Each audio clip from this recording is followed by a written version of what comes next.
Hello students, welcome to another video lecture of biology class. So our today's topic is transfer RNA or tRNA. এর আগে আমরা major যে নন genetic RNA বলেছিলাম, major নন genetic RNA তিন ধরনের হয়, mRNA, rRNA এবং tRNA. সো mRNA আর rRNA সম্পর্কে আমরা অলরেডি ডিসকাস করে এসেছি। এরপর আমরা যেটা ডিসকাস করব সেটা হচ্ছে third type of non genetic RNA, that is the transfer RNA or tRNA. So transfer RNA বা tRNA এর অ্যাকচুয়ালি নামটা হয়েছে ট্রান্সফার করা মানে স্থানান্তর করা। কি স্থানান্তর করবে না, আমরা বলেছিলাম নন জেনেটিক আরএনএগুলো মেনলি প্রোটিন সংশ্লেষে সাহায্য করে, যে mRNA, rRNA এবং tRNA এরা সবাই প্রোটিন সংশ্লেষে সাহায্য করে। mRNA কি করে? mRNA ডিএনএ থেকে নির্দেশ বহন করে সাইটোপ্লাজমে নিয়ে আসে। কিসের নির্দেশ? প্রোটিন সংশ্লেষের নির্দেশ। tRNA অ্যামাইনো অ্যাসিড বহন করে নিয়ে আসে প্রোটিন সংশ্লেষের স্থানে, অর্থাৎ প্রোটিন সংশ্লেষ করতে গেলে আমরা জানি যে সেখানে অ্যামাইনো অ্যাসিড যুক্ত হয়ে তবেই প্রোটিন সংশ্লেষ হয়, অর্থাৎ অনেকগুলো অ্যামাইনো অ্যাসিড পেপটাইড বন্ধনীর মাধ্যমে যুক্ত হয়ে তবেই সেটা একটা প্রোটিন চেন তৈরি করবে। তাহলে এই যে প্রোটিন সংশ্লেষের নির্দেশটা কার মধ্যে থাকছে বা কোডটা কার মধ্যে থাকছে? mRNA এর মধ্যে থাকছে। সেই কোড ওয়াইজ ট্রান্সফার আরএনএ বা tRNA সাইটোপ্লাজম থেকে অ্যামাইনো অ্যাসিড বহন করে নিয়ে কোথায় আসবে? প্রোটিন সংশ্লেষের স্থানে নিয়ে আসবে, সাইটোপ্লাজমের মধ্যে যেখানে প্রোটিন সংশ্লেষ হচ্ছে সেই স্থানে নিয়ে আসছে, এবং এই স্থানে বহন করে নিয়ে আসছে বলেই এটার নাম ট্রান্সফার আরএনএ, tRNA বা ট্রান্সফার আরএনএ। আর এই অ্যামাইনো অ্যাসিডগুলোকে জয়েন করবে কে? রাইবোজোম। এই অ্যামাইনো অ্যাসিডগুলোর জয়েন করবে, মানে পেপটাইড বন্ড ফরমেশন করবে এবং দিয়ে একটা প্রোটিন শৃঙ্খল তৈরি হবে। সো সেই জন্য এদের নামগুলো কিন্তু ওই হিসাবেই দেওয়া হয়েছে নন genetic RNA. mRNA Messenger, message বহন করছে, tRNA ট্রান্সফার অর্থাৎ অ্যামাইনো অ্যাসিড ট্রান্সফার করছে, এবং rRNA রাইবোজোম গঠন করছে। আচ্ছা, এরপর আমরা tRNA সম্পর্কে একটু বেসিক আইডিয়া নেব, যেটা হচ্ছে ইট is the smallest RNA with 73 to 93 nucleotides, অর্থাৎ এটা যে তিনটে যে আরএনএ আমরা বলছি সেই তিনটে আরএনএর মধ্যে সবথেকে ছোট সাইজের আরএনএ হচ্ছে tRNA। 73 থেকে 93টা মাত্র নিউক্লিওটাইডস এর মধ্যে প্রেজেন্ট থাকে, এবং যেহেতু এটা নিউক্লিওটাইড সংখ্যা কম সেই জন্য দৈর্ঘ্যও কম হবে। এটা অনলি 5 ন্যানোমিটার ইন লেন্থ, অর্থাৎ লেন্থে এটা 5 ন্যানোমিটারের মতো হয়। Sedimentation coefficient is of 4s, অর্থাৎ অধক্ষেপণ গুণাঙ্কটা এর 4s। আমরা আগে বলেছিলাম যে অধক্ষেপণ গুণাঙ্ক rRNA পড়াশোনার সময় আমরা বলেছিলাম। সো এর ক্ষেত্রে যেহেতু দৈর্ঘ্যটাও ছোট হয়, সো অধক্ষেপণ গুণাঙ্ক এর 4s। It is also called soluble RNA or sRNA. এটাকে সলিউবল আরএনএ বা এসআরএনএও বলা হয়, কেননা এটা অনলি আরএনএ যেটা হচ্ছে সলিউবল, অর্থাৎ দ্রবীভূত হতে পারে। এবং ট্রান্সফার আরএনএর নাম, এই যে ট্রান্সফার আরএনএ, এই ট্রান্সফার আরএনএ নামটা দেওয়ার আগে পর্যন্ত এই আরএনএটাকে এসআরএনএ রূপেই জানা যেত, সলিউবল আরএনএ বা এসআরএনএ রূপেই জানা যেত। It constitutes about 15% of the total RNA, অর্থাৎ টোটাল যে আরএনএ রয়েছে সেলে, সেই টোটাল আরএনএর only 15% transfer RNA. Most abundant type of RNA কোনটা? rRNA। আমরা বলেছিলাম 80% অফ টোটাল আরএনএ, টোটাল আরএনএর 80%ই rRNA হয়, 15% tRNA and 2 to 5% only mRNA। তাহলে সব থেকে কম আরএনএ হচ্ছে mRNA, সব থেকে বেশি আরএনএ হচ্ছে rRNA। আর সব থেকে লংগেস্ট আরএনএ mRNAও লংগেস্ট হয়, আর সব থেকে মোস্ট লংগেস্ট বলতে গেলে সেটা 23s এবং 28s rRNA সব থেকে লংগেস্ট, আর ট্রান্সফার আরএনএ হচ্ছে সব থেকে স্মলেস্ট। এগুলো কিছু বেসিক ইনফরমেশন আমাদেরকে মনে রাখতে হবে। নেক্সট হচ্ছে tRNA এর আরেকটা খুব ইম্পর্টেন্ট ক্যারেক্টার রয়েছে। নর্মালি আমরা জানি যে আরএনএর ক্ষেত্রে যেটা হয়, আরএনএর ক্ষেত্রে 4টে নাইট্রোজেন বেস থাকে। সেই 4টে নাইট্রোজেন বেস হচ্ছে নর্মাল যে বেসগুলো adenine, guanine, cytosine and uracil. But tRNA-এর ক্ষেত্রে কিছু মডিফাইড নাইট্রোজেন বেস দেখা যায়, অর্থাৎ নর্মাল যে নাইট্রোজেন বেসগুলো রয়েছে সেই নর্মাল নাইট্রোজেন বেসগুলো মডিফিকেশন ঘটছে, পরিবর্তিত হচ্ছে, এবং তারপর সেইগুলো tRNA-এর মধ্যে প্রেজেন্ট থাকছে। এইরকমই কিছু মডিফাইড বা আনইউজুয়াল যে নাইট্রোজেন বেস, সেগুলোর নাম হচ্ছে সিউডো ইউরিডিন, এটাকে এই সাই চিহ্ন দিয়ে দেখানো হয়, ডাইহাইড্রো ইউরিডিন, রাইবোথাইমিডিন। তো সিউডো ইউরিডিন মানে ইউরাসিল এখানে মডিফাইড হয়েছে, ডাইহাইড্রো ইউরিডিনও মানে ইউরাসিল মডিফাইড হয়েছে, আর রাইবোথাইমিডিন, থাইমিন নর্মালি ডিএনএতে থাকে, আরএনএতে থাকে না, বাট tRNA-এর ক্ষেত্রে আমরা দেখতে পাবো ribothymidine. So in addition to usual base on normal nitrogen base, tRNA-এর ক্ষেত্রে কিছু আনইউজুয়াল বা মডিফাইড নাইট্রোজেন বেসও থাকে। মানে এদের ক্ষেত্রে অ্যাডেনিন, গুয়ানিন, সাইটোসিন আর ইউরাসিল তো থাকছেই tRNA-এর মধ্যে, তার সঙ্গে কিছু মডিফাইড বেস যেমন সিউডো ইউরিডিন, ডাইহাইড্রো ইউরিডিন, রাইবোথাইমিডিন, এইগুলোও কিন্তু প্রেজেন্ট থাকে। এরপর single stranded tRNA molecule coiled and form 2 dimensional structure. অর্থাৎ একটা একতন্ত্রী যে আরএনএ টিআরএনএ মলিকিউল, সেই একতন্ত্রী টিআরএনএ মলিকিউল তার সিঙ্গেল স্ট্র্যান্ডের মধ্যেই কমপ্লিমেন্টারি বেস পেয়ারিং করে, অর্থাৎ পরিপূরক বেস পেয়ার বেস জোড়া গঠন করে, এবং যার ফলে একটা 2 ডাইমেনশনাল স্ট্রাকচার বা একটা দ্বিমাত্রিক গঠন তৈরি হয়ে থাকে। সো আরএনএ সাধারণত একতন্ত্রী বা সিঙ্গেল স্ট্র্যান্ডেড, বাট এখানে সিঙ্গেল স্ট্র্যান্ডের মধ্যেই কিছু কমপ্লিমেন্টারি বেস গঠন করে একটা এরকম ধরনের ভাঁজ বিশিষ্ট একটা গঠন তৈরি করে টিআরএনএ। তো সেই গঠনটা কি এবার আমরা সেটা দেখব।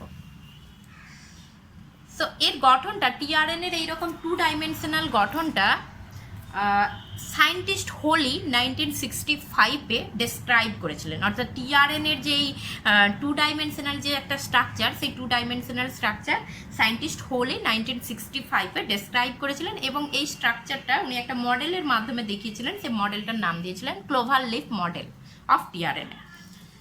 সো স্ট্রাকচারটা হচ্ছে এইরকম, এখানে যে স্ট্রাকচারটা দেখানো হচ্ছে এটা হচ্ছে টিআরএনএর ওই 2 ডাইমেনশনাল স্ট্রাকচার। আচ্ছা, এখানে আমরা একটা জিনিস দেখতে পাচ্ছি যে এই জায়গাটায় 5 প্রাইম দাগ দেওয়া হয়েছে অ্যান্ড এই জায়গাটা দেওয়া হচ্ছে 3 প্রাইম দাগ দেওয়া হচ্ছে। সো অ্যাকচুয়ালি টিআরএনএ হচ্ছে একটা সিঙ্গেল স্ট্র্যান্ডেড, যে কোনো আরএনএ একটা সিঙ্গেল স্ট্র্যান্ডেড, কিছু এক্সেপশনাল কেস ছাড়া। তো সিঙ্গেল স্ট্র্যান্ডেডের মধ্যে আমরা জানি যে সিঙ্গেল স্ট্র্যান্ডেড এইরকম ধরনের একটা স্ট্রাকচার হয় সিঙ্গেল স্ট্র্যান্ডেড, অ্যান্ড এই নিউক্লিক অ্যাসিডগুলোর পোলারিটি মেনটেন করতে হয়। সো এটা যদি 5 প্রাইম হয়, এটা হচ্ছে 3 প্রাইম, অর্থাৎ একটা প্রান্ত যদি 5 প্রাইম হয়, অপর প্রান্তটা কি হয়ে যাবে 3 প্রাইম। আচ্ছা, এবার এই 5 প্রাইম, এখানে 5 প্রাইম দিচ্ছি, এখানে 3 প্রাইম, মানে 5 প্রাইম আর 3 প্রাইম প্রান্তটা কাছাকাছি কি করে আসছে না, অ্যাকচুয়ালি এই টোটাল স্ট্র্যান্ডের মধ্যে কিছু কিছু জায়গার নিউক্লিওটাইডগুলো বা বেসগুলো নিজেদের মধ্যে পেয়ারিং করে নিয়েছে, এবং নিজেদের মধ্যে পেয়ারিং করে নেওয়ার ফলে এখানে দুটো প্রান্ত একে অপরের কাছে চলে এসছে। অর্থাৎ এটা আমরা নিজেরাও ট্রাই করে দেখতে পারি। একটা যদি আমরা দড়ি নিই, একটা দড়ি নিলে দড়ির দুটো প্রান্তকে, অর্থাৎ দড়িটাকে একটু ভাঁজ বিশিষ্ট করলেই আমরা দেখতে পাবো দড়ির দুটো প্রান্ত কিন্তু একে অপরের কাছাকাছি চলে এসেছে। সো এখানেও স্ট্রাকচারটা ঠিক সেই রকমই হয়েছে, অর্থাৎ এইরকম সিঙ্গেল একটা স্ট্রেট লাইন একটা স্ট্রাকচার, বাট তাদের মধ্যে কি হচ্ছে কি ম্যাক্সিমাম মানে হাফ অফ দ্য নিউক্লিওটাইডস, এখানে আমরা বলেছি about half of the nucleotides are base pair to produce pair stem. অর্থাৎ এই যে সিঙ্গেল স্ট্র্যান্ডের মধ্যে যা নিউক্লিওটাইড রয়েছে তার প্রায় হাফ নিউক্লিওটাইডই নিজেদের মধ্যে কমপ্লিমেন্টারি বেস পেয়ারিং একটা তৈরি করেছে। সে কমপ্লিমেন্টারি বেস পেয়ারিংগুলো কোথায় কোথায় তৈরি হয়েছে, যেমন এইখানে এই জায়গায় একটা কমপ্লিমেন্টারি বেস পেয়ারিং তৈরি হয়েছে, এগুলো কমপ্লিমেন্টারি বেস পেয়ার দ্বারা যুক্ত হয়ে গেছে, তবেই কিন্তু এই স্ট্রাকচারটা তৈরি হয়েছে। নিজে নিজে না হলে এইরকমভাবে একটা স্ট্রাকচার তৈরি হতে পারে না। সো এই জায়গায় কমপ্লিমেন্টারি বেস পেয়ার হয়েছে, এখানে হয়েছে অ্যান্ড এখানে হয়েছে। সো এই জায়গাগুলো কমপ্লিমেন্টারি বেস পেয়ারিং তৈরি করে নিয়েছে, এবং ফলে এরকম একটা স্ট্রাকচার আমরা দেখতে পাচ্ছি। আচ্ছা, এই জায়গাগুলো কমপ্লিমেন্টারি বেস পেয়ার তৈরি হওয়ার পর 5টা এমন রিজিয়ন দেখা যাচ্ছে যেই 5টা রিজিয়ন কিন্তু কমপ্লিমেন্টারি বেস পেয়ার তৈরি করেনি এবং লুপের মতো দেখাচ্ছে। সো 5 রিজিয়নস আর আনপেয়ার্ড। সেই 5 রিজিয়ন কোথায়, এই যে এই জায়গাটা, অর্থাৎ এই যে একটা ফাঁস মতো বা একটা লুপের মতো যে জায়গাটা দেখছি, এখানে কিন্তু এখানে যে বেসগুলো রয়েছে সেই বেসগুলো কিন্তু ফ্রি অবস্থায় রয়েছে, এরা কিন্তু পেয়ার হয়নি, অর্থাৎ এরা কারোর সঙ্গে জোর বাঁধেনি। সো এই একটা রিজিয়ন, এই একটা রিজিয়ন, এই একটা রিজিয়ন, এই একটা রিজিয়ন, অ্যান্ড এই যে এই ওভার হ্যাং হয়ে রয়েছে এই রিজিয়নটা, এখান থেকে এতটা ওভার হ্যাং হয়ে রয়েছে এই রিজিয়নটা। তো টোটাল 5টা এরকম আনপেয়ার্ড রিজিয়ন রয়েছে যেগুলোকে আমরা লুপ বলছি, অ্যান্ড এই টোটাল 5টা রিজিয়ন সম্পর্কে আমাদেরকে জানতে হবে। তাহলে টিআরএনএর গঠনে টোটাল যে এই 5টা লুপ থাকে তার মধ্যে ফার্স্ট যে লুপটা সেটাকে বলা হচ্ছে amino acid binding site. So amino acid binding site কোন অঞ্চলটা না, এই অঞ্চলটা, অর্থাৎ এই যে এখানে আমি লিখেই দিয়েছি অ্যামাইনো অ্যাসিড। সো এই জায়গাটা, অর্থাৎ টিআরএনএর একদম 3 প্রাইম প্রান্তে গিয়ে 3 প্রাইম প্রান্তের যে নিউক্লিক অ্যাসিড নিউক্লিওটাইডটা থাকছে তার হাইড্রক্সিল গ্রুপের সঙ্গে অ্যামাইনো অ্যাসিড যুক্ত হয়।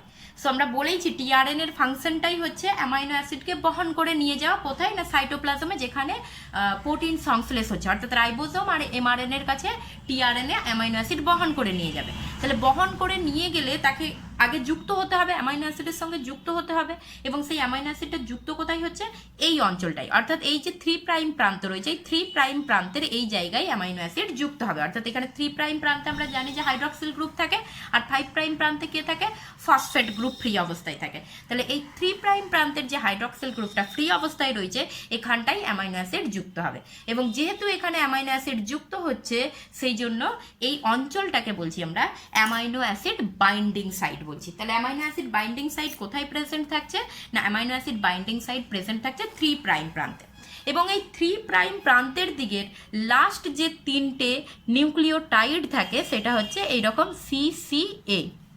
সো এই 3টে নিউক্লিওটাইড লাস্ট থাকে, অর্থাৎ টিআরএনএর মধ্যে এই 3' প্রান্তের দিকে লাস্ট 3টে নিউক্লিওটাইড হচ্ছে CCA। আচ্ছা, এটাকে কিন্তু এইভাবে আমরা পড়বো না, ACC এইভাবে পড়বো না। তার কারণ হচ্ছে যখন আমরা এই ডিএনএ বা আরএনএর নিউক্লিওটাইডগুলোকে রিড করি তখন সবসময় কিন্তু নিয়মটা হচ্ছে 5' থেকে 3' দিকে রিড করতে হবে। তাহলে এটা যদি 3' হয়, এটা 5', তাহলে আমাকে রিড করতে হবে এই দিক দিয়ে, CCA এইভাবে রিড করতে হবে, মানে এটা হবে 5' CCA 3'। সো এটা গেল অ্যামাইনো অ্যাসিড বাইন্ডিং সাইট। তাহলে আমরা এখানে অ্যামাইনো অ্যাসিড বাইন্ডিং সাইটের সম্পর্কে যে ডেসক্রিপশনটা দিচ্ছি, so this site lies at the 3' end and has CCAOH group. So এই অঞ্চলটি 3' প্রান্তের দিকে অবস্থিত থাকে এবং এই অঞ্চলের শেষ 3টি নিউক্লিওটাইড ক্রম হলো 5' CCA 3'। অর্থাৎ এখানে লাস্ট যে নিউক্লিওটাইডটা আছে সেই লাস্ট নিউক্লিওটাইডের হাইড্রক্সিল গ্রুপের 3' হাইড্রক্সিল গ্রুপের সঙ্গে অ্যামাইনো অ্যাসিড যুক্ত হচ্ছে। সো এই অঞ্চলটার কাজ হচ্ছে অ্যামাইনো অ্যাসিডকে যুক্ত করা। সেকেন্ড হচ্ছে একটা লুপ হচ্ছে এই জায়গা, অর্থাৎ এই দিক দিয়ে যদি আমি পড়ি তাহলে সেকেন্ড একটা লুপ হচ্ছে এই জায়গা, টি সাই সি লুপ, TC লুপ বা টি লুপও বলা হয় সিম্পলি। অর্থাৎ এই যে লুপটা আমরা দেখতে পাচ্ছি, এই টোটাল যে আনপেয়ার্ড কন্ডিশনে রয়েছে এখানে টোটাল 7টা বেস থাকে। সো এরকম 7টা এখানে বেস থাকবে। সো আমি জাস্ট এ দেখাচ্ছি,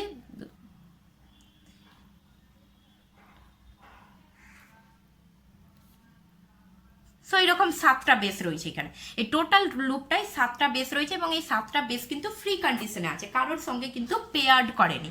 সো এইখানে এই 7টা বেসের মধ্যে দুটো আনইউজুয়াল বেস প্রেজেন্ট থাকে। সেই আনইউজুয়াল বেস কি, একটা হচ্ছে রাইবোথাইমিডিন যেটাকে টি বলছি আমরা, আর একটা হচ্ছে সিউডো ইউরিডিন। সিউডো ইউরিডিনের স্ট্রাকচারটা এরকম ধরনের একটা স্ট্রাকচার হয়। সো রাইবোথাইমিডিন অ্যান্ড সিউডো ইউরিডিন থাকছে, তার সঙ্গে সাইটোসিনও থাকে। সো সেই জন্য এর নামটা দেওয়া হয়েছে TCA লুপ, এরকম বলা হচ্ছে। সো এটা টোটাল 7টা বেস নিয়ে গঠিত এই লুপটা, তার মধ্যে দুটো আনইউজুয়াল বা মডিফাইড বেস প্রেজেন্ট থাকছে, একটা হচ্ছে রাইবোথাইমিডিন আর একটা হচ্ছে সিউডো ইউরিডিন। আচ্ছা, এই অঞ্চলটার কাজ কি হবে? এই অঞ্চলটার কাজ হচ্ছে যে অ্যাকচুয়ালি টিআরএনএ অ্যামাইনো অ্যাসিডকে বহন করে কোথায় নিয়ে যাবে, রাইবোজোমের কাছে নিয়ে যাবে, যাতে করে রাইবোজোম অ্যামাইনো অ্যাসিডগুলোকে যুক্ত করে একটা প্রোটিন তৈরি করতে পারে। তাহলে রাইবোজোমের কাছে নিয়ে গেলে টিআরএনএকে রাইবোজোমের সঙ্গেও যুক্ত হতে হবে এবং রাইবোজোমকে চিনতে হবে। তাহলে এই অঞ্চলটা রাইবোজোমের সঙ্গে টিআরএনএকে যুক্ত করতে এবং রাইবোজোমকে চিনতে সাহায্য করে। তাহলে এই TCA লুপটার মেন ফাংশন হচ্ছে যে এটা রাইবোজোমকে চিনতে এবং রাইবোজোমের সঙ্গে টিআরএনএকে যুক্ত করতে সাহায্য করে। সো TCA লুপের ক্ষেত্রে আমরা কি বলছি, it has 7 bases out of which pseudouridine and ribothymidine আর আনইউজুয়াল বেস। তো এখানে 7টা বেস যে থাকে তার মধ্যে সিউডো ইউরিডিন এবং রাইবোথাইমিডিন এইগুলো একটা মডিফাইড বেস থাকছে। And it is the site for recognizing and attaching to ribosome. এই সাইটটা রাইবোজোমকে শনাক্তকরণের জন্য এবং প্রোটিন সংশ্লেষের সময় রাইবোজোমের সঙ্গে এটা টিআরএনএকে যুক্ত করতে সাহায্য করছে এই লুপটা। নেক্সট আসছি আমরা এই দিকে। সো এই একটা লুপ আমরা দেখতে পাচ্ছি। সো এই যে লুপটা দেখতে পাচ্ছি আমরা, এই লুপটাকে বলা হচ্ছে DHU লুপ। DHU লুপ বলার কারণ হচ্ছে এখানে একটা আনইউজুয়াল বেস থাকে যেটার নাম হচ্ছে ডাইহাইড্রো ইউরিডিন। ডাইহাইড্রো ইউরিডিনকে সংক্ষেপে DHU বলা হয়। সো ডাইহাইড্রো ইউরিডিন হচ্ছে এক ধরনের ইউরাসিল মডিফাইড হয়ে তৈরি হয়েছে। সো DHU লুপ, এটার মধ্যে ডাইহাইড্রো ইউরিডিন প্রেজেন্ট থাকে এবং এই লুপটা হচ্ছে লার্জেস্ট লুপ, সব থেকে বড় লুপ হচ্ছে এটা। যদিও স্ট্রাকচার ওয়াইজ আমার ছবিতে এই লুপটা একটু বেশি বড় হয়ে গেছে, বাট এইটা অ্যাকচুয়ালি লুপটা বেশি বড়, তার কারণ এর মধ্যে 8 থেকে 12টা বেস থাকে। সো এখানে আমরা জাস্ট কয়েকটা দেখাতে পারি, এই দেখো।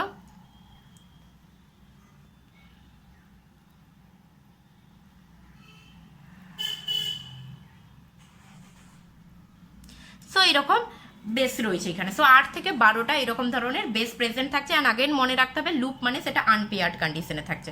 সো 8 থেকে যে 12টা বেস প্রেজেন্ট রয়েছে সেই 8 থেকে 12টা বেসের মধ্যে কিন্তু এখানে আনইউজুয়াল বেস হিসাবে ডাইহাইড্রোইউরিডিন থাকে।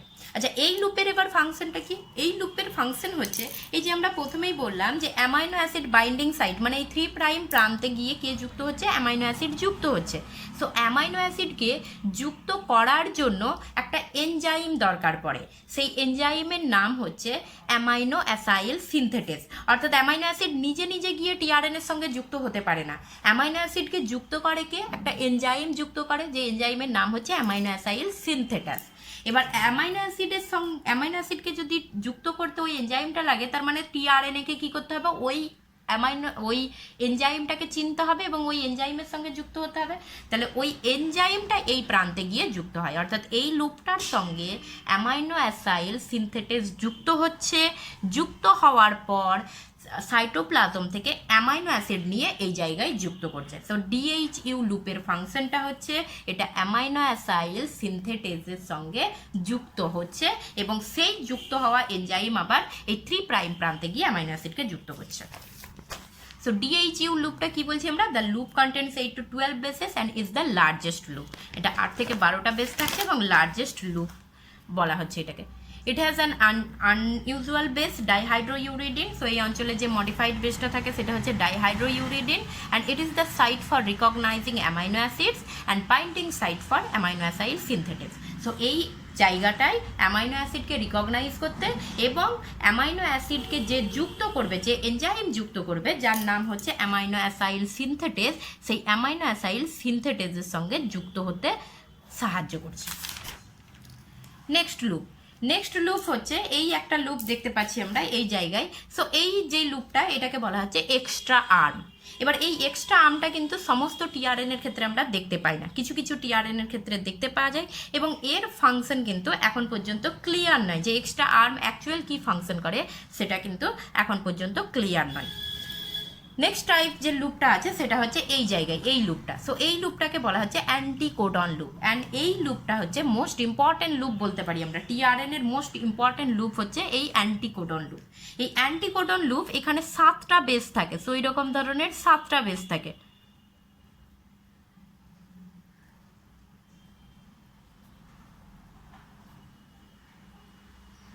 সো এই অ্যান্টিকোডন লুপে হচ্ছে 7টা বেস থাকে।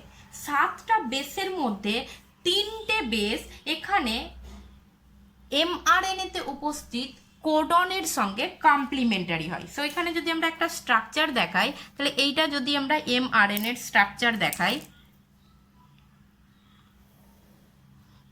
সো এইটা হচ্ছে একটা এমআরএনএর আমরা স্ট্রাকচার দেখাচ্ছি। সো সেম জিনিস 5 প্রাইম 3 প্রাইম। এমআরএনএর মধ্যে পাশাপাশি উপস্থিত 3টে নিউক্লিওটাইডকে আমরা কি বলি? কোডন। তাহলে এমআরএনএর মধ্যে কে প্রেজেন্ট রয়েছে? কোডন। সো সব জায়গায় রয়েছে, আমি জাস্ট একটা এক্সাম্পল দিচ্ছি। সো এইটা হয়ে গেল কি? একটা কোডন, AUG, এটা একটা কোডন। এবার এই কোডনের সঙ্গে কমপ্লিমেন্টারি কোডন এই লুপে টিআরএনএর মধ্যে প্রেজেন্ট থাকে। তাহলে কমপ্লিমেন্টারি কি হবে? এ এর সঙ্গে কমপ্লিমেন্টারি হতে গেলে তাকে কি হতে হবে? এখানে ইউ হতে হবে। ইউ এর সঙ্গে কমপ্লিমেন্টারি হতে গেলে এটা কি হতে হবে? এ হতে হবে। আর জি এর সঙ্গে কমপ্লিমেন্টারি হতে গেলে এটা কি হবে? সি হতে হবে। সো এইরকমভাবে কমপ্লিমেন্টারি যে কোডনটা টিআরএনএর মধ্যে উপস্থিত, এইটাকে বলা হয় অ্যান্টিকোডন বলা হয়। অর্থাৎ কোডন প্রেজেন্ট কোথায় থাকছে? কোডন প্রেজেন্ট থাকছে এমআরএনএতে। অ্যান্টিকোডন প্রেজেন্ট কোথায় থাকছে? টিআরএনএতে প্রেজেন্ট থাকছে। অ্যান্টিকোডনকে আর একটাও নাম দেওয়া হয়, সেটা হচ্ছে নোডক সাইটও বলা হয়। নোডক কেন বলা হচ্ছে না? নোডক এটাকে যদি আমি এই দিক দিয়ে পড়ি তাহলে হবে CODON, মানে কোডনের যেটা উল্টো বা কোডনের যেটা বিপরীত সেটাই হচ্ছে নোডক। সো এখানে এমআরএনএর মধ্যে কোডন প্রেজেন্ট থাকছে এবং টিআরএনএর এই অ্যান্টিকোডন লুপে গিয়ে এই কোডনের কমপ্লিমেন্টারি যে বেসগুলো প্রেজেন্ট থাকছে সেটাকে বলা হচ্ছে অ্যান্টিকোডন।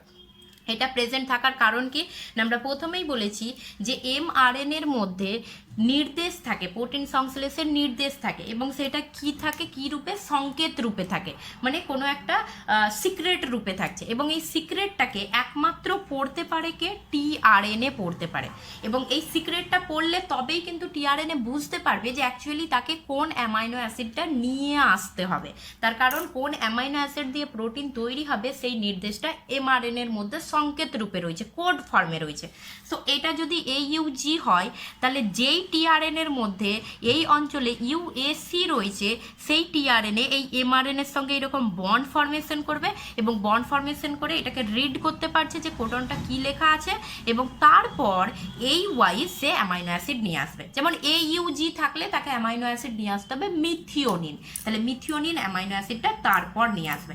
সেই জন্য অ্যান্টিকোডন লুপটা কিন্তু খুব ইম্পর্টেন্ট, অর্থাৎ টিআরএনএ এমআরএনএর মধ্যে উপস্থিত কোডনটাকে রিড করছে বাই অ্যান্টিকোডন, অ্যান্টিকোডনের সাহায্যে রিড করছে। তো সেই জন্য এখানে অ্যান্টিকোডন লুপের ক্ষেত্রে আমরা কি বলেছি, it has 7 bases, out of which 3 bases for anticodon or nodoc for recognizing and attaching to the codon of mRNA. অর্থাৎ এই অঞ্চলটি যে 7টি বেস দ্বারা গঠিত, এর মধ্যে 3টি বেস অ্যান্টিকোডন বলে, যা এমআরএনএতে উপস্থিত কোডনের সাথে পরিপূরক বেসের দ্বারা যুক্ত হয়ে প্রোটিন সংশ্লেষে সাহায্য করছে। সো টোটাল এবার ব্যাপারটা আমরা তাহলে ক্লিয়ার করি, টোটাল ব্যাপারটা। তাহলে প্রথম কি হচ্ছে, প্রথম এই এমআরএনএর মধ্যে কি রয়েছে, কোডন রয়েছে, এবং এই কোডনের সঙ্গে কোডনটাকে রিড করছে টিআরএনএ কার মারফত, অ্যান্টিকোডন লুপে অবস্থিত অ্যান্টিকোডনের মারফত। অর্থাৎ যেই টিআরএন, এখানে যেই কোডনটা আছে সেই কোডনের কমপ্লিমেন্টারি অ্যান্টিকোডন যেই টিআরএনএর মধ্যে থাকবে, সেই টিআরএনএ গিয়ে কিন্তু এর সঙ্গে যুক্ত হতে পারবে, অন্য কোনো টিআরএনএ কিন্তু যুক্ত হতে পারবে না। সো অ্যান্টিকোডনের মারফত টিআরএনএ এমআরএনএর মধ্যে উপস্থিত কোডনটাকে কি করছে, রিড করতে পারছে। সো রিড করার পর কি হবে, রিড করার পর টিআরএনএ রিড করার পর বুঝতে পারবে যে তাকে কোন অ্যামাইনো অ্যাসিড নিতে হবে, এবং সেই অ্যামাইনো অ্যাসিডটা যুক্ত করার জন্য যে এনজাইমটা দরকার, সেই এনজাইমটাকে এই লুপের সাহায্যে সেই এনজাইমের সঙ্গে যুক্ত হয়ে গেল। সেই এনজাইমের সঙ্গে এই লুপের সঙ্গে যুক্ত হওয়ার পরে এনজাইম এই 3' প্রান্তে গিয়ে অ্যামাইনো অ্যাসিডকে যুক্ত করলো। এরপর এই অ্যামাইনো অ্যাসিডটাকে বহন করে নিয়ে আসবে কোথায়, সাইটোপ্লাজমে, যেখানে প্রোটিন সংশ্লেষ হচ্ছে, এবং সেই প্রোটিন সংশ্লেষের সময় রাইবোজোমের সঙ্গে এই লুপটার সাহায্যে যুক্ত হবে। সো টোটাল ফাংশন হচ্ছে এটা। So function of tRNA, main function, tRNA carries or transfers amino acids to the site of protein synthesis. So tRNA amino অ্যাসিডকে ক্যারি করে নিয়ে আসছে কোথায়, প্রোটিন সংশ্লেষের স্থানে। এখানে আমরা একটা হাইপোথেটিক্যাল স্ট্রাকচার দেখাচ্ছি, আমরা একটা হাইপোথেটিক্যাল বলছি, ডায়াগ্রামেটিক্যালি একটা স্ট্রাকচার দেখাচ্ছি। সো ডায়াগ্রামেটিক্যালি স্ট্রাকচারের মধ্যে যে ব্ল্যাক কালার যেটা দিয়েছি এটা হচ্ছে এমআরএনএ 5' to 3'। রেড কালারে যেটা দেখানো হচ্ছে সেটা হচ্ছে রাইবোজোম। সো এটা হচ্ছে এটা হচ্ছে স্মলার সাব ইউনিট, আর উপরে এটা যেটা দেখানো হচ্ছে লার্জার সাব ইউনিট। এবং এমআরএনএর মধ্যে এগুলো কি প্রেজেন্ট রয়েছে, কোডন প্রেজেন্ট রয়েছে। সো এই কোডনগুলোর সঙ্গে টিআরএনএ কোডনগুলোকে রিড করছে অ্যান্টিকোডনের মারফত, এবং তারপর অ্যামাইনো অ্যাসিড বহন করে নিয়ে আসছে। সো এটা একটা ফার্স্ট টিআরএনএ দেখানো হচ্ছে, যেটা এই codon wise amino acid, first amino acid বহন করেছে, আর এটা second codon wise second tRNA একটা সেকেন্ড অ্যামাইনো অ্যাসিড বহন করেছে। এবার এই দুটো অ্যামাইনো অ্যাসিডের মধ্যে পেপটাইড বন্ড ফরমেশন করবে কে, ribosome. So peptide bond formation করছে, এখানে আগে আরও অ্যামাইনো অ্যাসিড নিয়ে আসবে। সো এইরকমভাবে পেপটাইড বন্ড ফরমেশন করছে অ্যামাইনো অ্যাসিডগুলোর মধ্যে, এবং তার ফলে একটা প্রোটিন চেন তৈরি হচ্ছে, এবং এই যে টোটাল প্রোটিন সংশ্লেষটা হচ্ছে এটাকেই বলছি আমরা ট্রান্সলেশন। তাহলে এই টোটাল ট্রান্সলেশন বা প্রোটিন সংশ্লেষ প্রসেসে ডিএনএ থেকে সংকেত, প্রোটিন সংশ্লেষের সংকেত নিয়ে আসছে, বহন করে নিয়ে আসছে কে, সাইটোপ্লাজমে, এমআরএনএ। এমআরএনএর ওই সংকেতটা পড়ছে কে, টিআরএনএ পড়ছে, এবং টিআরএনএ রিড করে ওই সংকেত অনুযায়ী অ্যামাইনো অ্যাসিড বহন করে আনছে, এবং এই অ্যামাইনো অ্যাসিডগুলোকে একটা অপরটার সঙ্গে পেপটাইড বন্ড ফরমেশনের মাধ্যমে যুক্ত করছে কে, রাইবোজোম। কেননা রাইবোজোমকে সেই জন্য প্রোটিন ফ্যাক্টরি বলছি, প্রোটিন সংশ্লেষ করছে। সো টোটাল প্রসেসটাই এই রাইবোজোম, এমআরএনএ, টিআরএনএ, এবং আরআরএনএ যেহেতু রাইবোজোমের মধ্যেই রয়েছে সেই জন্য আরআরএনএ। সো টোটাল প্রসেসটা এরা মিলিতভাবে কমপ্লিট করছে। সো এটা হচ্ছে total tRNA, total non genetic আরএনএর ফাংশন। এবার ডিটেলসে ট্রান্সলেশন বা প্রোটিন সংশ্লেষ প্রসেসটা ক্লাস 12-এ রয়েছে, ক্লাস 12-এর সিলেবাসে তখন পড়ানো হবে। আপাতত এটা আমরা একটা বেসিক কনসেপ্ট দিলাম এখানে। And non genetic RNA, major যে 3টে নন জেনেটিক আরএনএ, সেটা এখানে আমাদের কমপ্লিট হলো।